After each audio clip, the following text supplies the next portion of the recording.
Bonjour à tous et bienvenue à Cadillac-sur-Garonne pour essayer fort logiquement une BMW.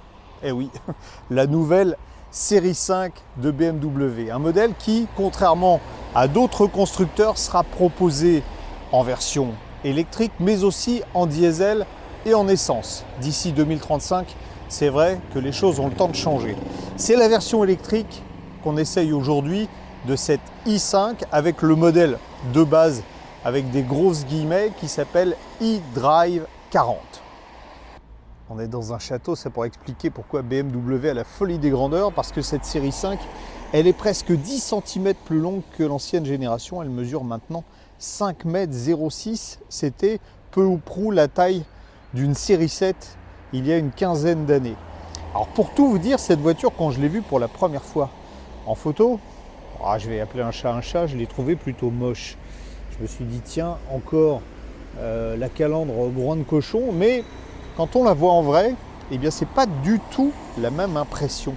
Je la trouve très dynamique, je trouve qu'elle a du caractère, je trouve qu'elle reprend des lignes qui font penser effectivement aux précédentes générations de série 5. Et cette voiture, de moche, en fait, elle passe au stade de plutôt jolie quand on est dans la réalité. Avec un tel paquebot, on imagine une soute à bagages juste gigantesque. C'est pas tout à fait le cas, hein.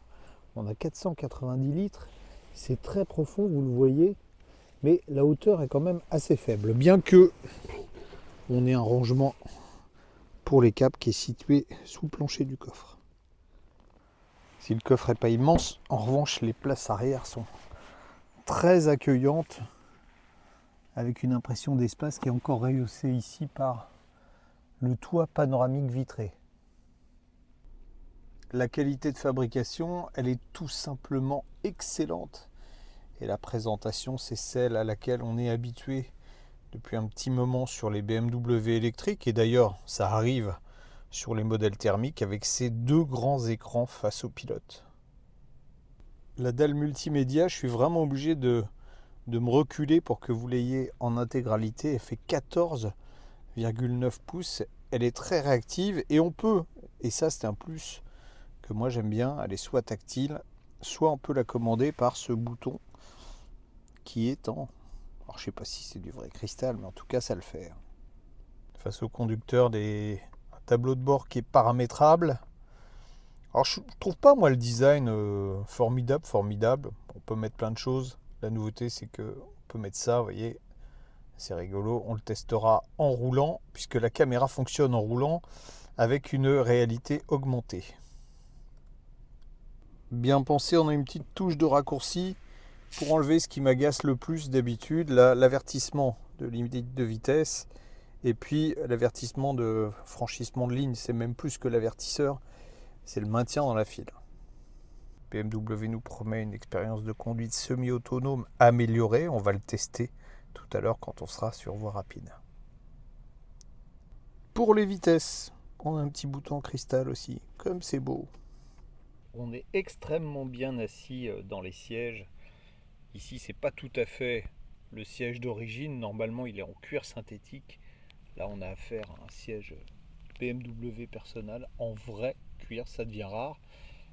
Mais on peut remarquer quand même que BMW fait de petites économies parce que ici, là, c'est pas du cuir. J'aime bien soulever les capots même quand il n'y a rien à voir. Et là, c'est le cas. On a juste un gros cache plastique. De toute façon, il n'y a pas de moteur en dessous. Vous l'avez compris, hein, même si il y a certaines séries 5 qui auront alors ou un diesel, que je vous l'ai dit tout à l'heure, ou un moteur essence, ou même de l'hybride rechargeable. Mais là, sur la version électrique, le moteur, sur celle-là en tout cas, le moteur est placé sur les roues arrière. Moteur électrique synchrone bobiné, ce qui permettra de baisser la consommation sur autoroute et puis surtout de ne pas utiliser de terres rares, donc un moteur électrique plus écologique. Il est alimenté par une grosse batterie avec des guillemets de 81,2 kWh utile, ce qui devrait autoriser normalement une autonomie. Alors BMW dit supérieure à 500 km. On va peut-être pas vérifier aujourd'hui, mais on va déjà avoir une petite idée. L'image de BMW, ça a toujours été le plaisir de conduite. Et ceux qui pensent que parce qu'on abandonne les moteurs thermiques, en particulier les 6 cylindres essence, on va perdre tout plaisir au volant d'une BM, ben, je peux vous dire qu'il se trompe lourdement parce que cette voiture, c'est un pur bonheur à conduire. D'abord parce qu'elle est silencieuse, ensuite parce qu'elle est très confortable, malgré les grandes roues de 20 pouces. On a la suspension pilotée qui est en option, ça c'est sans doute quelque chose qu'il faudrait vérifier avec un modèle qui ne la possède pas, mais en tout cas, je vous conseille de cocher la case sur le bon de commande. Et puis la motorisation, alors même si aujourd'hui il y a des voitures électriques qui offrent des puissances absolument faramineuses, 340 chevaux, 400 Nm de couple, c'est plus que largement suffisant.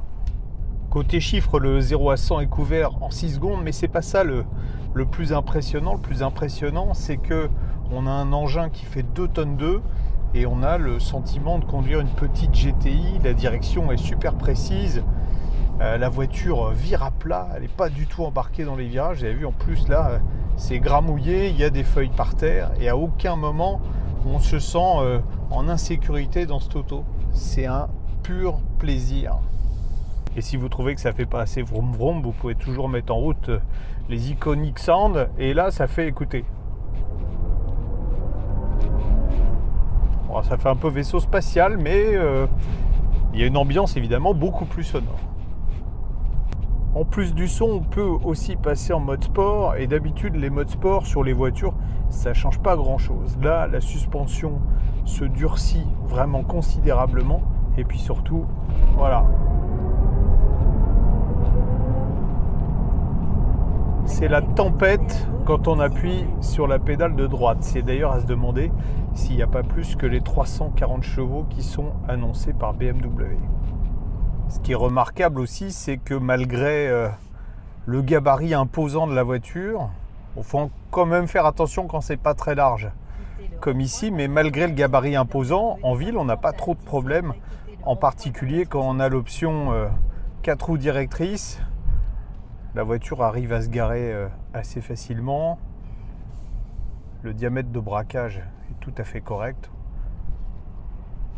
Donc option à prendre absolument. Puis pour le reste, c'est une voiture électrique en ville. C'est quand même très bien. C'est le cas sur toutes les BMW électriques. On a un système de récupération d'énergie automatique. Vous voyez, si je lâche le pied alors que je ne suis pas trop près du véhicule devant, on va avoir pratiquement de la roue libre pour économiser l'énergie. Si je suis beaucoup plus près, et bien là, vous voyez, j'ai un ralentissement qui est beaucoup plus marqué d'ailleurs. Un petit signal d'alerte qui me dit « Attention, monsieur Moreau, vous êtes trop près ». 110 km/h pour tester le niveau sonore à bord. Je vais donner tout de suite 64,3 décibels parce que dès que je parle, ça augmente évidemment le niveau. C'est une BMW qui pour l'instant détient le record absolu, c'est la i7 avec un silence de cathédrale à bord. Alors cette série 5, eh bien, elle est très silencieuse, série 5 électrique, elle est très silencieuse. 64,3, on est dans les, allez, je dirais dans le top 3 des voitures électriques les plus silencieuses, mais rien à voir avec la i7 qui fait encore beaucoup moins de bruit. On parlait de vue augmentée, il y en a une également qui est disponible au milieu du tableau de bord. On a la caméra avant qui vous indique, par exemple, regardez, je vais mordre, voilà, un petit peu la ligne pointillée, ça me l'a affiché. C'est aussi de la réalité augmentée. Vous voyez, ça m'indique en plus que dans 1,8 km, on a une visibilité qui va être plus faible. Est-ce que c'est de la sécurité? Je ne sais pas, parce qu'on a l'attention qui est quand même pas mal captée par toutes ces alertes, tous ces instruments. Bon, ça sera peut-être bien pour les voitures autonomes. Pour le moment, on n'en est pas encore tout à fait là. Je vous parlais de voitures autonomes tout à l'heure. Regardez, là on est en conduite qu'on va appeler semi-autonome, mais la différence par rapport à beaucoup d'autres véhicules, c'est que je n'ai absolument pas besoin d'avoir les mains sur le volant. En revanche, je ne dois pas quitter la route des yeux trop longtemps, sinon la voiture va m'alerter. Mais vous voyez, on a en focus le camion qui est devant nous, la voiture va le suivre, sauf si je lui demande, si je mets en route le clignoteur, si je mets en route le clignotant, la voiture va dépasser puisque la consigne de vitesse était 135, on est sur l'autoroute, la voiture va dépasser le camion. Alors, il paraît que ça fonctionne aussi si je regarde le rétroviseur. Ah, il y a un véhicule qui arrive derrière, donc là ça ne marchera pas. Donc un progrès quand même assez notable en matière de conduite semi-autonome, d'autant que vous le voyez, comme je ne tiens pas le volant, on voit qu'il y a assez peu de mouvement au volant, ce qui est d'habitude le gros problème des voitures en conduite semi-autonome de niveau 2. Là on est dans une courbe, ça corrige très légèrement, mais rien de catastrophique. Ça fait un petit moment que je roule à 130 km/h sur l'autoroute. En tout, on aura fait, on va dire, 25 km entre 110 et 130. Et vous voyez, la conso est indiquée au milieu. Là, on est à 18,2 kWh au 100 km pour un véhicule de cette taille, de cette puissance et de ce poids. C'est vraiment excellent et ça prouve sans doute le bien fondé du choix de motorisation qu'a fait BMW, le moteur synchrone à rotor bobiné qu'on peut piloter plus finement à haute vitesse et qui permettent de baisser la consommation justement quand on est sur autoroute. Au milieu des vignes pour parler de la consommation avec modération en plus, 17,9 kWh au 100 km pour un véhicule de 2 tonnes 2, de plus de 5 mètres de long et 340 chevaux. C'est plutôt pas mal. Je m'attendais en fait à une consommation plus élevée que ça parce qu'on a fait de l'autoroute à 130, on a fait de l'autoroute à 110, on a fait de la petite route et puis surtout quelques accélérations parce qu'on est forcément tenté avec une voiture aussi réactive. Donc le résultat est vraiment pas mal. On sent que BMW a bien travaillé, en particulier sur l'aérodynamisme. Ça compte à haute vitesse. On a un CX qui n'est pas tout à fait aussi bon que sur les Tesla, mais on n'en est pas loin, on est à 0,23.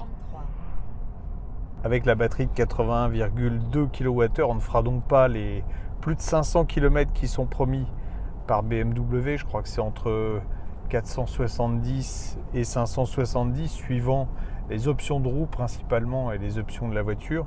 Mais on fera largement 400 km. On peut considérer donc que le contrat est rempli.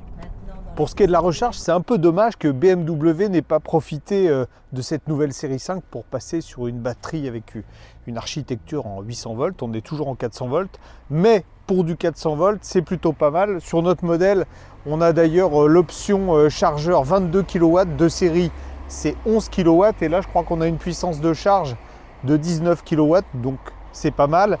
Et même chose quand on sera sur du combo CCS2, on pourra grimper jusqu'à un pic de 205 kW. Là aussi des progrès par rapport aux BMW précédentes de cette catégorie-là qui chargeaient en général à 150 kW maximum.